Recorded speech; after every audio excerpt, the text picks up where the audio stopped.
जो आदमी कोई काम नहीं करता है वो एक काम बहुत अच्छा करता है। मालूम है कौन काम? हल्ला करना। घर परिवार में देखिएगा, शादी विवाह के समय में जिस आदमी के पास कोई काम नहीं रहेगा सबको डांटता रहेगा, बिना मतलब हल्ला करेगा। तभी राजा लगे चिल्लाने। लक्ष्मण जी राम जी से बोले, भैया ये राजा जी लोग हमसे मिलने के लिए बड़े बेचैन हो रहे हैं, कहिए तो एक बार मिल लूं जाकर। राम जी बोले, चुप पे रहो, इन सभी राजाओं को शांत करने के लिए एक बाबा जी आ रहे हैं, he is on the way. Udhna उतर गए हैं, अब बाहर पहुंचने वाले हैं यहाँ पर थोड़ी देर में हाईवे से। कौन बाबा जी? गोस्वामी जी कहते हैं, तेहि अवसर सुनी शिव धनु भंगा, तेहि अवसर सुनी शिव धनु भंगा, आए उभरे गोकुल कमल पतंगा, आए उभरे गोकुल कमल पतंगा, देखी महीप सकल सकुचाने, देखी महीप सकल सकुचाने। कैसे?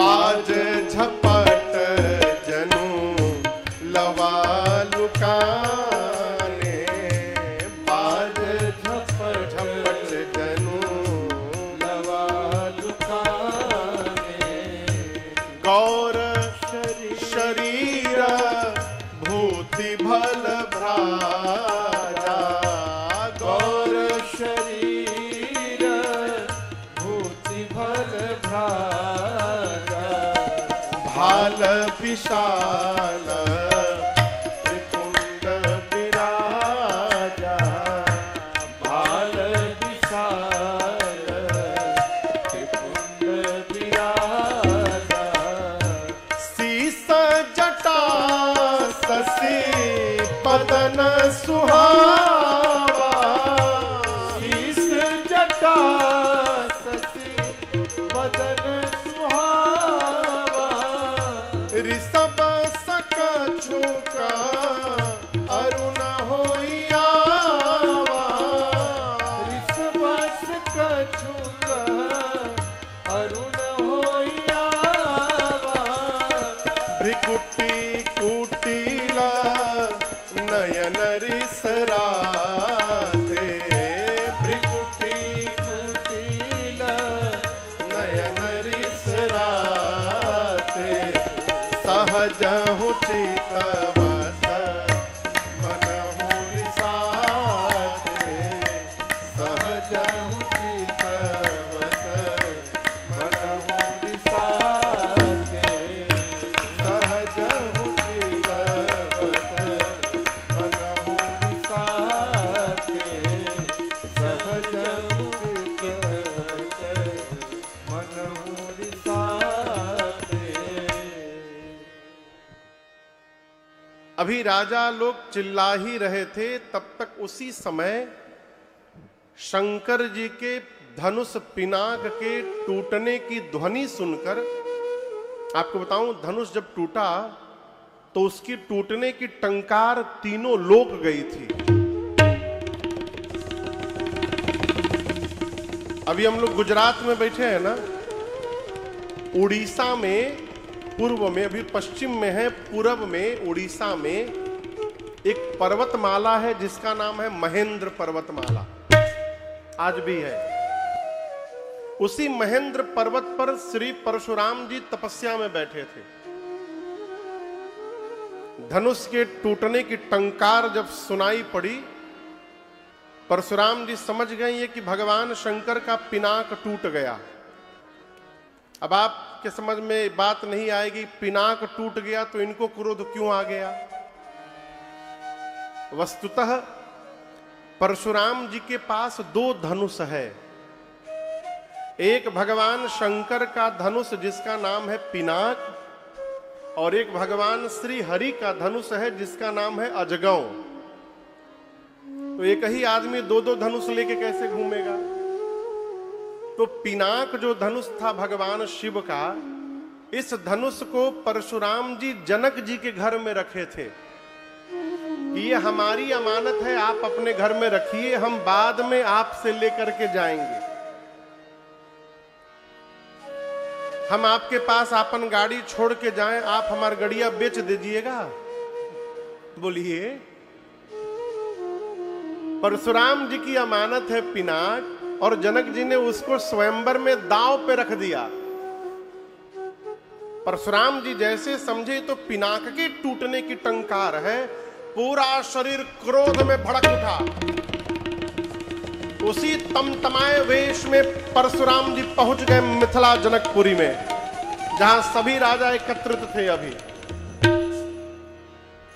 गोस्वामी जी ने इनका रूप का वर्णन किया है। शरीर कैसा है? गोरा, गौर शरीर भूति भल पूरे शरीर पर भस्म का लेपन हुआ है, गोरा शरीर है। भाल विशाल त्रिपुंड विराजा। भाल मतलब भाल मतलब हाँ, ललाट। भोजपुरी में कहल जाओ तो कपार। ये जो ललाट है इसको भाल कहते हैं। परशुराम जी का ये भाल कैसा है? विशाल है, बड़ा है। जिस मनुष्य का ललाट जितना विशाल होता है, वो मनुष्य उतना सौभाग्यशाली होता है। लेकिन बाल उड़ने के पहले, उड़ने के बाद नहीं। हमारे पंडित जी के तो एजा से लेके एजा ले कपारे कपार है। देखिए, कहो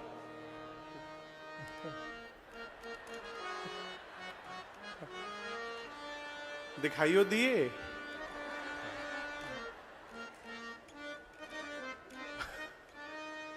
हम आपको नहीं बोल रहे हैं पंडित जी। बाल ललाट जिसके जितने बड़े हैं वो उतना सौभाग्यशाली। ललाट यदि विशाल है ना, तो प्रयास करिए कि विशाल ललाट दिखाई पड़े, वो उतना तेजस्वी हो। विशाल ललाट पर त्रिपुंड लगा हुआ है। त्रिपुंड समझते हैं ना? भगवान शंकर के भक्त जो लगाते हैं भस्म चंदन, यहां से ऐसे करके त्रिपुंड लगा हुआ है। क्रोध के कारण आए हैं, तो गोरा आदमी जब क्रोध में आता है तो चेहरा लाल हो जाता है। परशुराम जी का चेहरा लाल हो गया है। रिस बस कछुक अरुण होई आवा। अरुण यानी लाल। क्रोध के कारण चेहरा लाल हो गया है। कमर पर मृग चर्म बंधा हुआ है।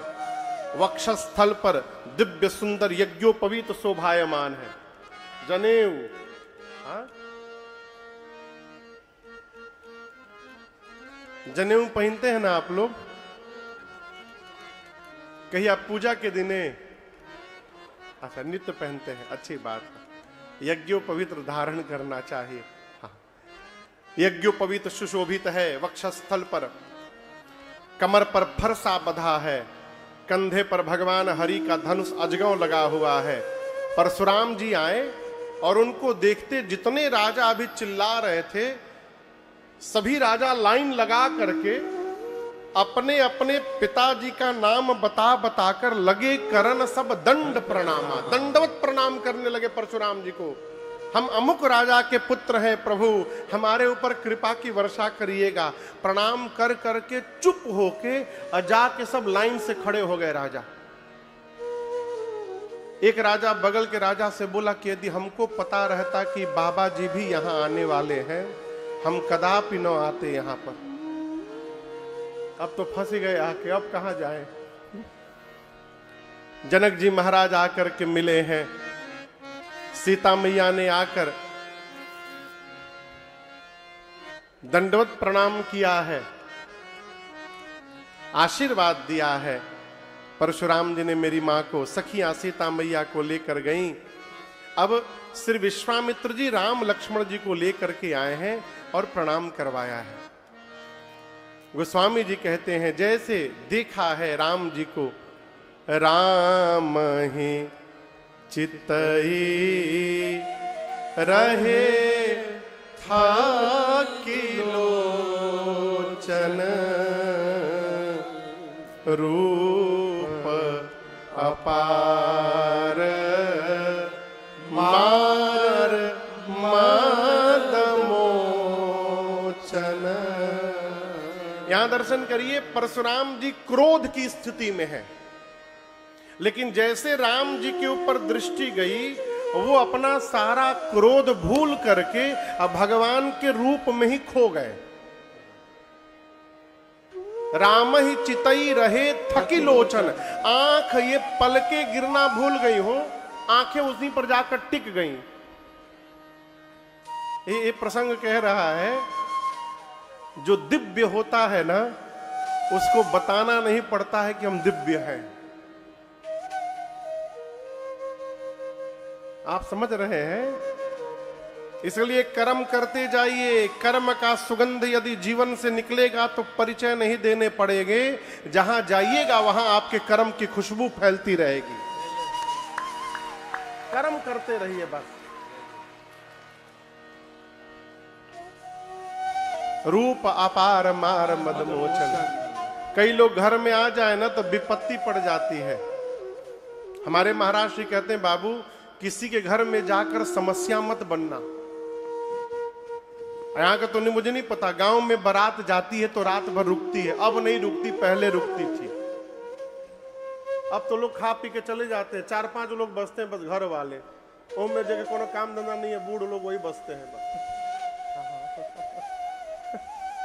पहले बारात रात भर रुकती थी, पहले के समय में मैंने अपनी आंख से देखा है। जिसको अपने घर में 12 बजे तक भोजन नहीं मिलता होगा वो किसी बारात में जाता था तो 5 बजे ब्रश करके बैठ जाता था, लियावा हमारा खराई मार दी। लोग दूसरे के घर में जाते तो कहते चमेली का तेल है, चमेली का तेल। क्यों? हम चमेली का तेल लगाते हैं। अरे इतने शौक है चमेली का तेल लगाने का तो लेके चला करो। हाँ, ये तो लेके चलिए, दूसरे घर जाकर है मांग रहे हैं। किसी के भी पास जाइए ना, समस्या न मत बनिए। बनना है तो उसके जीवन की समस्या का समाधान बन जाइए, उसको भी आनंद मिलेगा, आपको भी आनंद मिलेगा। उसको ये न लगे कि विपत्ति आ गई घर में। अब हम कथा करने आए हैं, अखिलेश बाबू के घर में रुके हैं, अब इनको ये न लगे कि महाराज ना आगे विपत्ति आ गया। रोज हनुमान जी से गोरहावे कहिया नौवा दिन आई, महाराज भागे ही जा से। ये कोई जीवन है? भगवान को देख करके परशुराम जी के आंखें भगवान में ही जाके अटक गई, लेकिन तुरंत थोड़ी देर बाद याद आया कि मैं यहां पर क्यों आया हूं। अभी तो राम जी को ऐसे देख रहे थे, आज जैसे याद आया तुरंत जनक जी की ओर देखे, पूछा है जनक आज तुम्हारी सभा में इतने राजा क्यों आए हैं, इतनी भीड़ क्यों हुई है राजाओं की? गोस्वामी जी कहते हैं, पूछत जान अजान जिमि कहु काह अति भीड़। जान रहे हैं सब, लेकिन जानकर भी अनजान बन के पूछ रहे हैं। पूछत जान, कैसे पूछ रहे? अजान जिमि, जैसे कुछ नहीं जानते हैं। कहिए क्यों इतनी भीड़ हुई है? उस समय का एक नियम था कि कोई भी धरती पर क्षत्रिय सम्मेलन कराता था तो उसको परशुराम जी से परमिशन लेना पड़ता था। जैसे कथा चल रही है तो इसका भी परमिशन लिया गया होगा। क्यों अखिलेश भैया? हम एक बार उड़ीसा में राम कथा गा रहे थे, भुवनेश्वर में, याद है ना? तो वहां व्यवस्था में एक मिश्रा जी थे, तो हम 8वें दिन उनको फोन किए, मिश्रा जी को कहाँ है आप, सुबह से दिखाई नहीं पड़े। तो बोले महाराज जी परमिशन लेने आया हूं। कथा के 8वें दिन, अगले दिन कथा पूरी होने वाली थी। हम पूछे कौने चीज का परमिशन?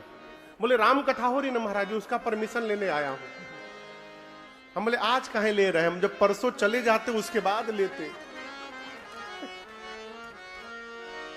तो जो कथा चल रही है इसका भी परमिशन होगा। उस समय नियम था, किसी को भी क्षत्रियों का सम्मेलन यदि कराना हो तो पहले श्री परशुराम जी से एनओसी लेनी पड़ती थी। वो जब तक अनुमति नहीं देते थे तब तक कोई क्षत्रिय सम्मेलन होने वाला नहीं था। आज पूरे धरती के राजा यहां पर उपस्थित हैं और परशुराम जी को कानों कान खबर नहीं है। पूछते इतने राजा क्यों आए हैं? जनक जी महाराज ने पूरी बात बता दी। क्या? मेरी बिटिया का विवाह था, ये सभी राजा उसी में भाग लेने आए हैं। शिव का पिनाक केंद्र में रखा गया था, पिनाक टूट गया और जयमाल पूर्ण हो गया। जैसे जनक जी ने बताया तब तक परशुराम जी की दृष्टि धनुष के टूटे हुए खंड पे चली गई। और जैसे टूटा हुआ धनुष का भाग दिखाई पड़ा, क्या स्थिति हुई? जैसे मानिए किसी ने आग में घी झोंक दिया हो। ऐ परशुराम जी का क्रोध भड़क उठा। बोले, जनक, जिसने भी भगवान शंकर के पिनाक को तोड़ा है निकाल करके बाहर करो उसको, नहीं तो जहां तक तुम्हारी राजसत्ता है संकल्प करके उतने दूर की धरती पलट दूंगा। अभी तुम्हारी पूरी सत्ता समाप्त हो जाएगी। जैसे परशुराम जी बोले सभी राजा थर थर कांपने लगे। जनक जी महाराज डर गए, कांपने लगा शरीर। जिन जिन राजाओं से धनुष हिला नहीं था, एक राजा अपने बगल के राजा से बोला, बगल वाले राजा से, तुम क्या जानते थे, हम तोड़ नहीं सकते थे? हमारे में बल नहीं है, हम क्या तोड़ नहीं सकते थे धनुष? हम जानते थे कि टूटने के बाद यहां ये बवाल होने वाला है, हम पहले ही जान गए थे। इसलिए हम गए, केवल नाटक करके चुपचाप चले आए, कौन आफत में पड़े। और अपने मन में अपने भगवान से बोले, जय हो प्रभु, तेरी लीला अपरंपार है नाथ। मैंने कहा था हमसे टूट जाए, अब पता चला आपने हमसे क्यों नहीं तोड़वाया नाथ। यदि हमसे टूट गया होता तो आज ही बाबा जी हमको तोड़ देते। पूरी सभा कांप रही है। परशुराम जी क्रोध में एकदम तिलमिला गए हैं। सीता मैया डर गई, सुनैना जी डर गई। सबको भयभीत देखकर सभय बिलो के लोग सब जानी जान की भीड़, हृदय न हरस विषाद कछु, बोले श्री रघुवीर। मां जानकी को भयभीत देख करके राम जी से रहा नहीं गया। राम जी स्वयं आगे आकर परशुराम जी के सामने और हाथ जोड़कर राम जी ने बोला, आप राम जी की भाषा पर ध्यान रखिए। क्या बोला राम जी ने? नाथ शंभु धनु भंजनिहारा, नाथ शंभु धनु भंजनिहारा,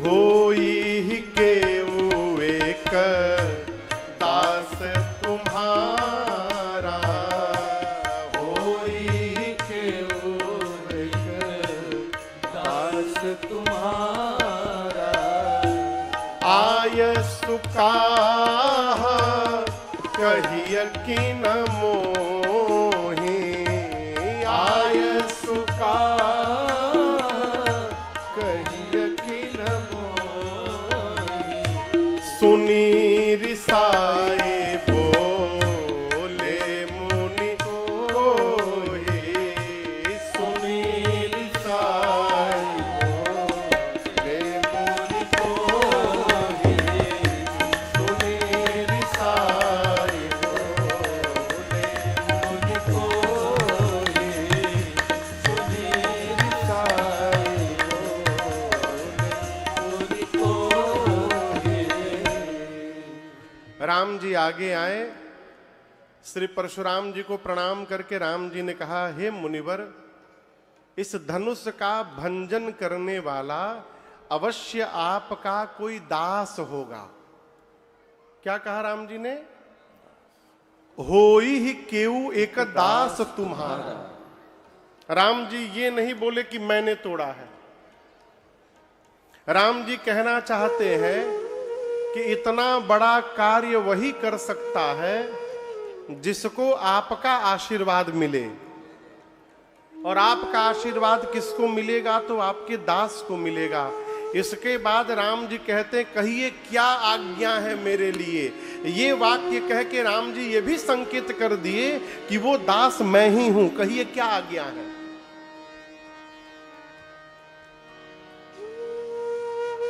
राम जी की जगह दूसरा कोई होता ना तो तोड़ने के बाद धनुषवा के साथ सेल्फी लेके पोस्ट करता, तुरंत तो सेल्फी लेता, हम तोड़ दिए, पोस्ट कर देता। जो भी आता उसे ही बताता, मैं तोड़ा हूं, मैं तोड़ा हूं, मैं। ये मैं बहुत खतरनाक है। कई लोग सवेरे से लेकर रात तक मैं बोलते हैं, मैं।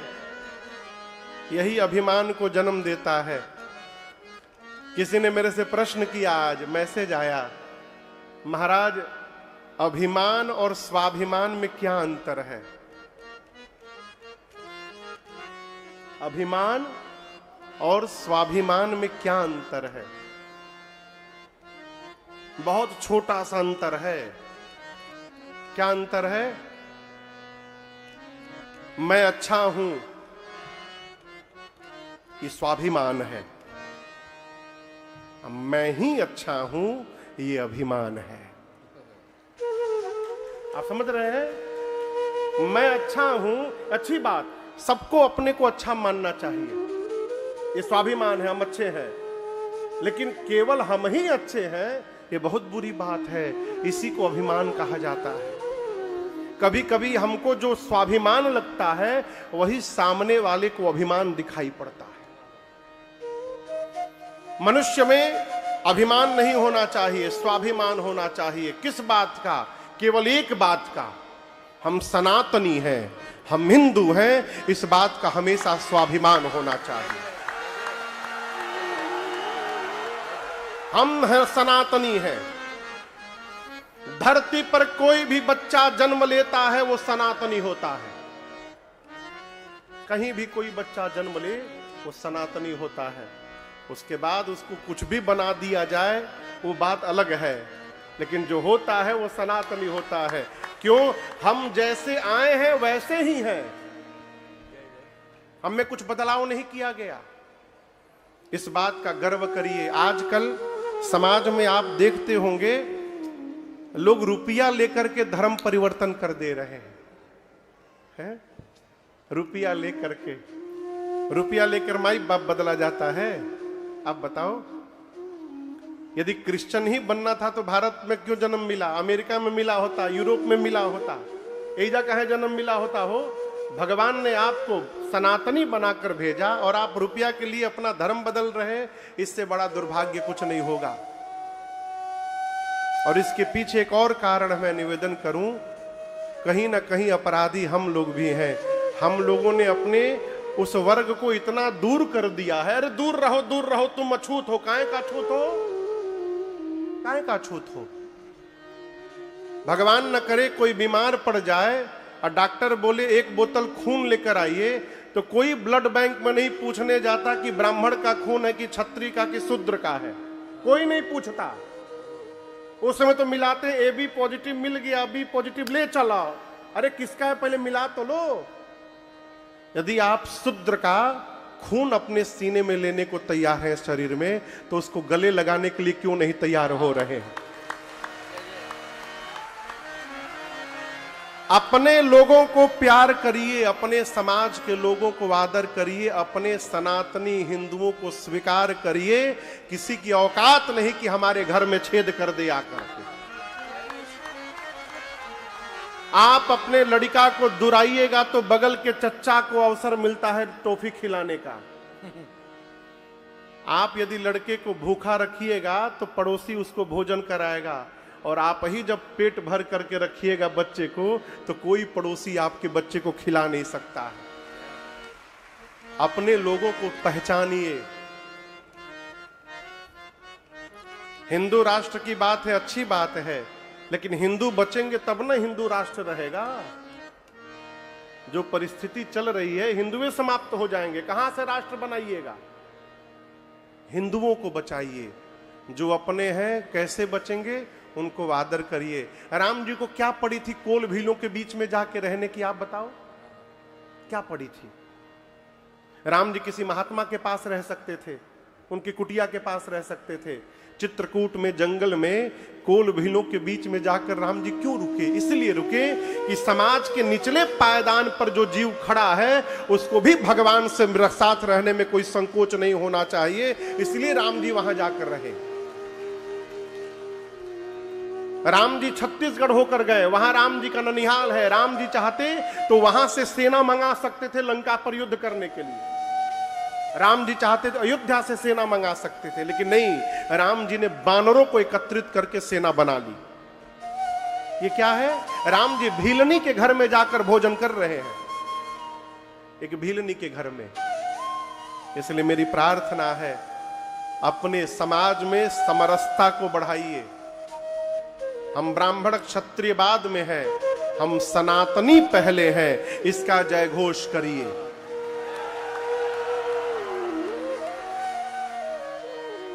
राम जी कहते हैं मैंने नहीं तोड़ा है, आपके किसी दास ने तोड़ा है। हाँ तो कहां कह रहा था? मैं से बचिए। मैं समझ रहे हैं ना? मैं बकरा, मैं करत है बकरा। एक चिड़िया है, उसका नाम है मैना। कितने लोगों ने नाम सुना है मैना का? अच्छा, सब लोग सुने हैं, हमहू सुने हैं। अच्छा, मैना, मैना क्या बोलती है? मैना क्या बोलती है?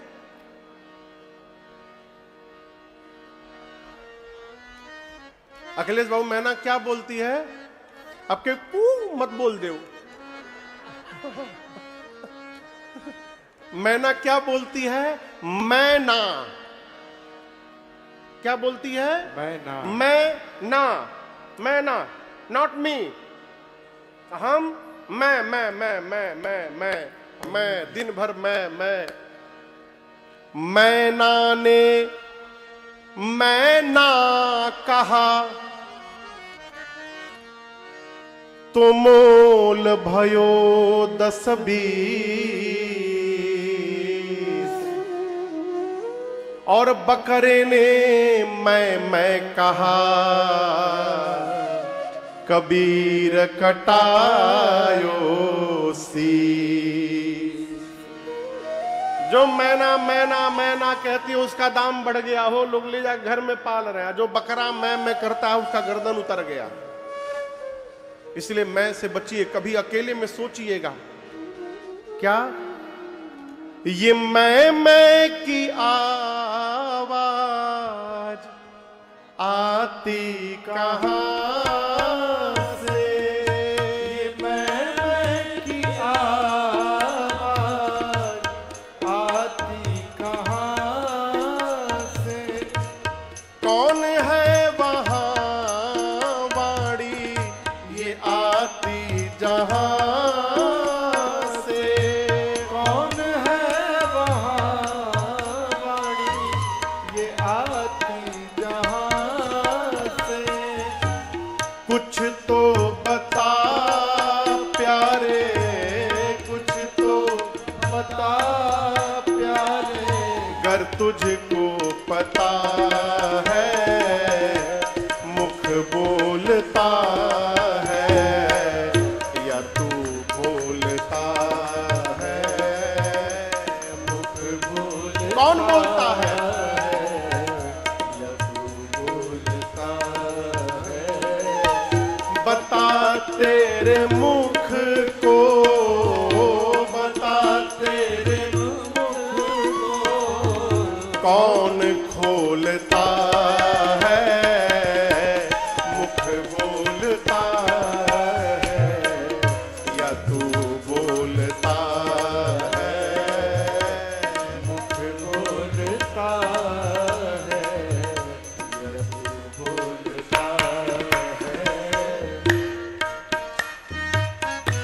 तराजू देखे, तराजू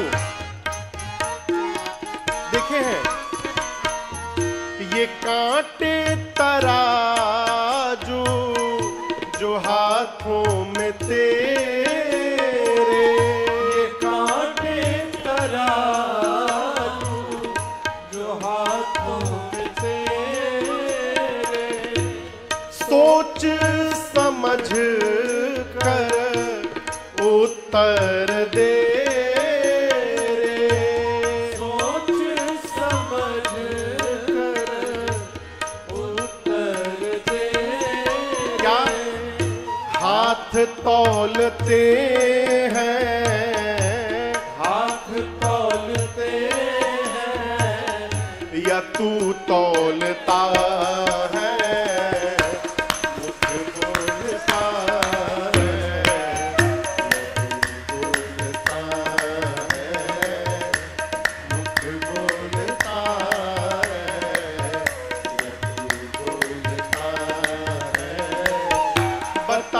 तेरे मुख को, बता तेरे मुख को कौन खोलता है? मुख बोलता है, बोलता है, मुख बोलता है, बोलता है।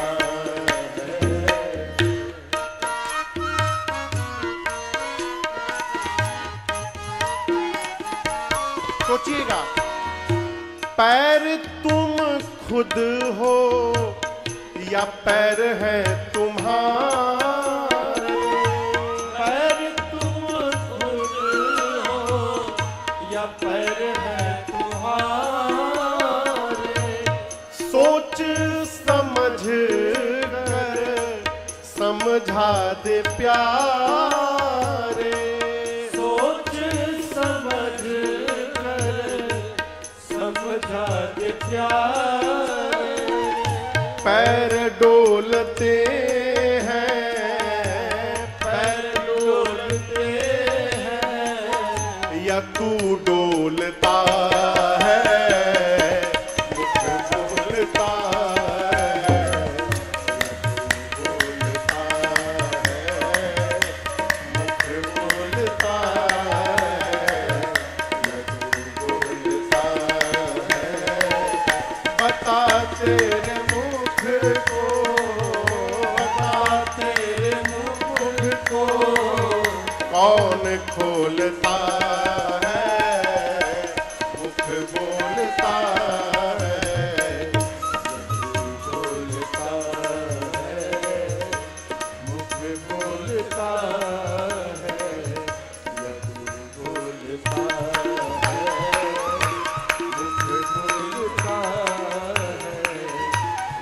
बोलता है,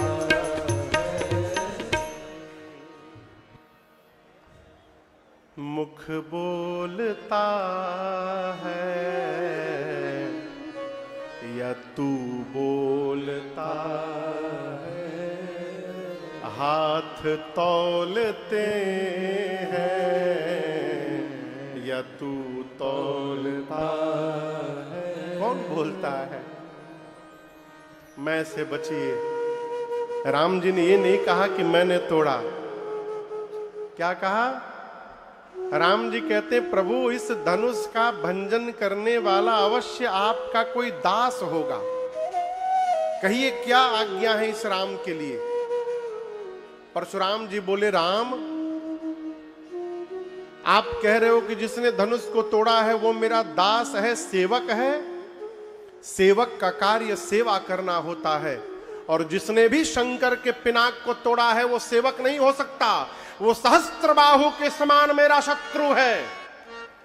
मैं कहता हूं जितने राजा हैं इन्हीं में से किसी ने तोड़ा होगा, यही है ना? जितने राजा हैं सभी कान खोल के सुन लो। जिसने भी तोड़ा है लाइन में से बाहर निकल आओ। आखिरी अवसर देता हूं, अपने आप बाहर निकल आओ, नहीं तो जितने राजा आए हैं सबको मार दूंगा। न तो मारे यहीं सब राजा। जो तोड़ा है चुपचाप बाहर निकले लाइन में से, नहीं तो जितने राजा हैं सबको मार दूंगा आज। अब तो जितने राजा लाइन लगा के खड़े थे सब थर थर कांपने लगा, अब क्या होगा। अब तो बाबा बोल दिए मार डालेंगे। एक राजा बोला बताओ, राम जी को जाकर सीधा सीधा बोलना चाहिए मैंने तोड़ा है। ऐसा बात घुमा दिए हैं कि आपके किसी दास ने तोड़ा है। ये बाबा जी समझ ही नहीं पा रहे हैं कि तोड़ने वाला दास सामने खड़ा है। एक राजा बोला एक काम करो, तुम जाके बता दो, तुम जाओ जाके बता दो राम जी ने तोड़ा है। वो राजा बोला अच्छा हम जाके बता दें। बाबा जी बोल रहे हैं कि जिसने तोड़ा है लाइन में से बाहर निकल जाए।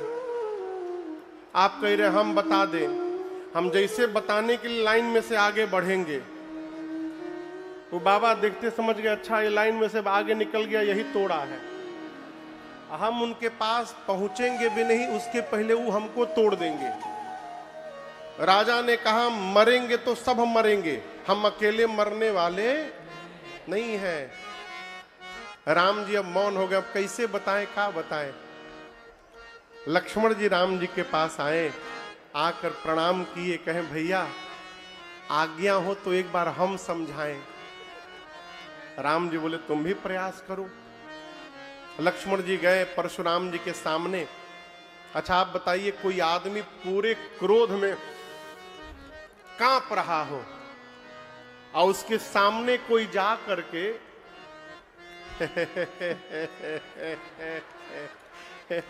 क्या होगा, क्या होगा बताइए। उसका क्रोध और भड़क जाएगा। वो स्वामी जी कहते हैं सुनी मुनि बचन लखन मुस्काने। लक्ष्मण जी जाकर उनके सामने मुस्कुराने लगे, नमस्ते। ये बताइए आप धनुष टूटने के बाद ही आए हैं ना, मतलब धनुष टूटा तो आप आ गए, लेकिन ये बताइए हम जब छोटे थे तो बहुत धनु ही तोड़ी लड़िकाई। मैं बचपन में बहुत धनु ही तोड़ा हूं, रोज एक धनु ही तोड़ देता था, लेकिन उस समय तो आप किसी दिन भी नहीं आए। यदि आप धनुष टूटने के बाद ही आते तो उस समय क्यों नहीं आए। कोई स्पेशल धनुष था क्या ये? यही धनु पर ममता के ही हेतु, इस धनुष पर इतना प्रेम क्यों है आपका। परशुराम जी जब लक्ष्मण जी की छोटे से बच्चे की ये बात सुने बर्दाश्त नहीं कर पाए, बोले रे रे रे रे नृपबालक, लगता है तू काल के वशीभूत होने वाला है, संभाल करके नहीं बात करता। भगवान शंकर के पिनाक की तुलना तू एक छोटी सी धनु ही से करता है। लक्ष्मण जी बाबा जी पहले हमारी बात सुनिए, धनु ही हो चाहे बड़का धनुहा हो, दोनों से एक ही काम होता है, बाण छोड़ा चलाया जाता है। और आप तब से पूछ रहे हैं किसने तोड़ा है, हम आपको असली बात बता रहे हैं। ये धनुष ऊपर से केवल चमचमा रहा था, चमक था, इसमें पॉलिश किया गया था, भीतर भीतर खोखला हो गया था एकदम। हमारे भैया ने केवल इसको छुआ और ये टूट गया। छुवत टूट रघुपति ही न दोषु, भैया का कोई दोष नहीं है। भैया ने छुआ और टूट गया। परशुराम जी आपन फरसा निकाल लिए, निकाल कर बोले ये दिखाई दे रहा है तुमको क्या है। लक्ष्मण जी बोले फरसा। बोले सामान्य फरसा नहीं है, तू मुझे जानता नहीं मैं कौन हूं। मैं बाल ब्रह्मचारी अति क्रोधी हूं, केवल मुनि महात्मा मुझे ठीक से जानते हैं। इसी फरसे से धरती पर 21 बार क्षत्रियों को समाप्त किया हूं, इसी फरसे से। बालक तू है इसलिए जीवित बचा है अब तक, बड़ा रहता तो समाप्त हो गया रहता। लक्ष्मण जी हाथ जोड़ करके अपने को धन्य धन्य कहने लगे, मैं बड़भागी, मैं बड़भागी। परशुराम जी बोले क्यों बड़भागी। लक्ष्मण जी बोले पहली बार जीवन में ऐसा वीर मिला है जो अपनी प्रशंसा अपने मुख से कर रहा है। सबकी प्रशंसा दुनिया करती है, आप अपनी प्रशंसा स्वयं करते हैं। क्यों? क्या पता लोग ठीक से बता पावे न बता पावे, अपने बताए रहो। लेकिन बाबा जी ये बात बात में फरसा न दिखाइए हमको, हम कोई कुम्हड़े की बतिया नहीं है। जो तर्जनी देख के डर जाएंगे। हमारे कंधे पर भी धनुष है। परशुराम जी बोले युद्ध करो। लक्ष्मण बोले नहीं करूंगा। हमारे वंश में ब्राह्मण पर, गौ पर, संत पर और देवताओं पर प्रहार नहीं किया जाता है। आप ब्राह्मण हैं, आपसे हम नहीं लड़ सकते। परशुराम जी बोले हाथ में धनुष लेकर कहते हो नहीं लड़ सकते। लक्ष्मण जी बोले यदि मान लीजिए हम आपको युद्ध में मार दिए। बोले क्या बोले? मान लीजिए। मानने में क्या जा, मान लीजिए हम आपको मार दिए तो मुझे ब्रह्म हत्या का पाप लगेगा, और युद्ध में यदि आपसे हार गए तो रघुवंशी होकर युद्ध में पराजित हो जाना ये मेरे कुल पर कलंक लग जाएगा। यदि जीतूंगा तो ब्रह्म हत्या का पाप लगेगा, हारूंगा तो कुल पर कलंक लगेगा। आप बताइए नुकसान हमारा है कि आपका है? हम दोनों में हमारा नुकसान है, इसलिए हम आपसे लड़ेंगे नहीं आज। परशुराम जी विश्वामित्र जी से बोले विश्वामित्र, ये तुम्हारा जो चेला है कौशिक सुनहु मंद यह बालक, कुटिल काल बस निज कुल घालक। ये ऊपर से जितना गोरा दिखाई दे रहा है भीतर से उतना काला है। ये छोटा है और इतनी बड़ी बड़ी बात करता है। राम जी बोले मुनिवर हम एक बात कहें, लक्ष्मण तो अभी छोटा बच्चा है, इसके दूध के दांत भी अभी नहीं गिरे हैं, दूध मुहा बच्चा है अभी, इसकी बात पर ध्यान मत दीजिए। तब तक लक्ष्मण जी धीरे से बोले इतना ही प्रेम है तो किसी को बुला के जुड़वा लीजिए। परशुराम जी बोले देखो फिर बोला ये, देखो बार बार परशुराम जी युद्ध के लिए ललकारते हैं। राम जी बोले मुनिवर हमारी आपकी क्या बराबरी है, हम सब प्रकार आपसे छोटे हैं। आप जाति में ब्राह्मण हैं, राम क्षत्रिय है, मैं आपसे छोटा हूं मुनिवर। उम्र में आप मेरे से बड़े हैं, श्रेष्ठ हैं। मेरा नाम देखिए केवल राम है, आपका नाम परशुराम है, आपका नाम भी मेरे नाम से बड़ा है, हम आपसे कहां बराबरी कर पाएंगे। परंतु श्री परशुराम जी का क्रोध, अंत में राम जी को कहना पड़ गया मुनिवर लक्ष्मण आपसे कहा कि पुराना था, छूने से टूट गया, मैंने तोड़ा नहीं, मैंने स्पर्श किया टूट गया, और आप समझ नहीं रहे तब से युद्ध की बात करते हैं। तो मेरी भी बात, मैं राम हूं, रघुवंशी राम हूं, और रघुवंशियों का एक स्वभाव है, रघुवंशी के सामने युद्ध में यदि काल आकर खड़ा हो जाए, रघुवंशी काल को भी पीठ नहीं दिखाता, युद्ध करता है। कालहु डर ही न रन रघुवंशी, कहूं स्वभाव न कुल ही प्रशंसी। परंतु मुनिवर जो राम रघुवंशी काल से भी युद्ध कर सके, जिले चापाया तू ही चढ़े गया, देत चापाया तू ही चढ़े गया, परशुराम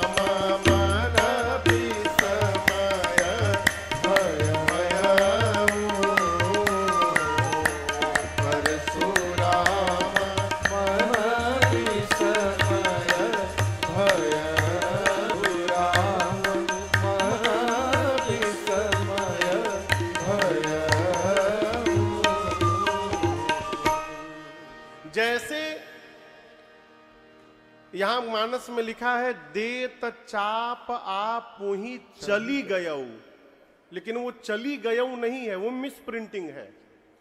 क्या है? देत चाप आप से हाथ में धनुष पकड़ा, बिना चढ़ाए राम जी के हाथ में जाते उस धनुष की डोरी प्रतंचा अपने आप धनुष पर खिंच गई, चढ़ गई, बिना खींच के चढ़ाए अपने आप राम जी पकड़े और उसकी डोरी अपने आप चढ़ गई। ये दृश्य देखते परशुराम जी समझ गए ये तो भगवान है। बार बार हाथ जोड़कर 9 बार यहां परशुराम जी ने राम जी की जय जयकार की है, 9 बार। और उसके बाद राम जी और लक्ष्मण जी से क्षमा याचना किया है, क्षमा हूं क्षमा मंदिर दो बाता, अनुचित कहे बहुत कहूं, अज्ञानतावश मैंने बहुत अनुचित कह दिया प्रभु, आप मेरे अपराध को क्षमा करिए। और उसके बाद परशुराम जी फिर से तपस्या करने के लिए पहुंच गए महेंद्र पर्वत पर। परशुराम जी के जाने के बाद सभी राजा, सभी लोग चैन की सांस लिए। विश्वामित्र जी जनक जी से बोले, महाराज धनुष टूटने के साथ विवाह तो संपन्न हो गया है, लेकिन अब अपने वंश परंपरा का निर्वाह करने के लिए आप अपने घर में अपने श्रेष्ठ जनों को बिठाइए, आचार्य जनों को बिठाइए, ब्राह्मण देवताओं को बिठाइए, अपने गुरु जी को बिठाइए और सबसे पूछ करके मंत्रणा करिए और सब लोग जो आपको आज्ञा दे उसका पालन करिए। ये बड़ा बड़ा सूक्ष्म विषय है। ये परशुराम विश्वामित्र जी ने ये नहीं बताया कि आप ये कर दीजिए। क्या कहा? अपने घर के बड़े लोगों से पूछ करके व्यवहार करिए। ये प्रसंग कहता है किसी के भी घर में जाइए ना तो वहां स्वयं फूफा न बनिए कि ऐसा कर लो वैसा कर लो। क्या कहिए? अपने घर के बुजुर्गों से पूछ लीजिए और बुजुर्ग आपको जैसी आज्ञा दे उसका पालन करिए।